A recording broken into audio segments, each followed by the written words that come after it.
freckles of brown. His ears, once dark silky black, were now a rusty velvet brown. Even the white strip down the center of his face seemed to have shifted. But inside, he was all mischievous puppy. "And you're not concerned for our friend," Edie continued, after Kappy had shut the door behind them. Elmer raced to the kitchen to get a drink of water, then collapsed in front of the hearth to chew on a rawhide bone. He held it between his front paws as he gnawed on it from the side.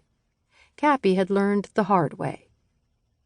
It was get him something to chew on or keep buying new shoes. "I'm considering the source." There was no proof anywhere that any of this were true, but as usual, Edie had fallen into her typical drama-filled response. "And the Millers don't have a cherry tree." Edie waved a hand around as if erasing Kappy's logic. "Details, details!" But if that information was incorrect, then what else was? "Besides, I think the preacher's wife and the deacon's wife would know." Kappy stopped. Neither woman was prone to gossip, but it had been a slow fall. Well, things had slowed down after Sally June Esch was run off the road, but this was another matter altogether. "They don't have a cherry tree." Edie shrugged. "So she fell out of some other kind of tree. Coma!" she repeated, even slower this time.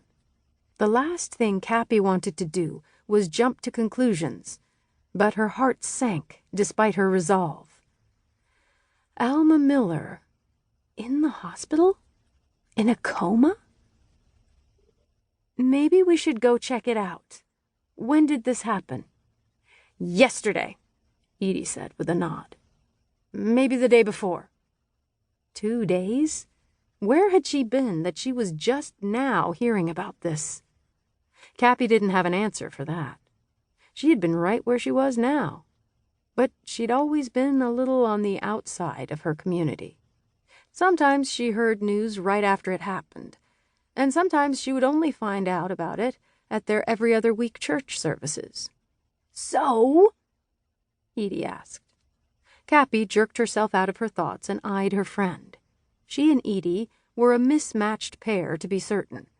But ever since she had returned to Blue Sky, Edie had become more than just a friend. She was Kappy's best friend, something Kappy hadn't had in a long time. Kappy swallowed hard and nodded. "Yeah, let's go to the hospital and see what we can find out."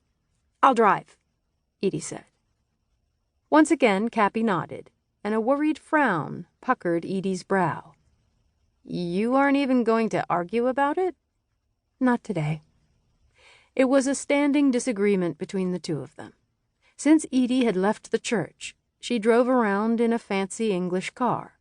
Well, Kappy supposed it wasn't all that fancy as cars went, but it was fancy to her nonetheless.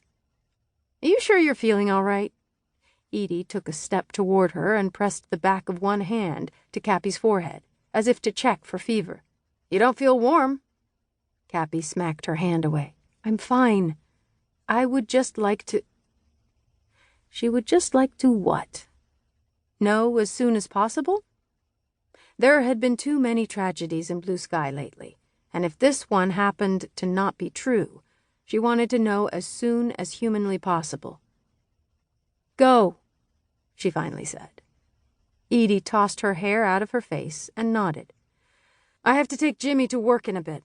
I'll get him, then swing back by, and we'll go over to the hospital, okay?"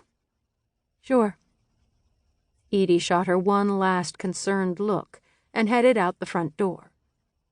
Kappy stood where she was for a moment, a silent prayer for Alma running through her mind. How she hoped that Alma had no need. But 2 days with the same rumor floating around meant one thing. There was some truth in it, after all. But how much? She supposed she would find out soon enough, or she would find out when they got to the hospital that someone was making things up. As much as she hated a wasted trip, she kind of hoped that would happen. She hated the thought of something bad happening to Alma. She was as sweet.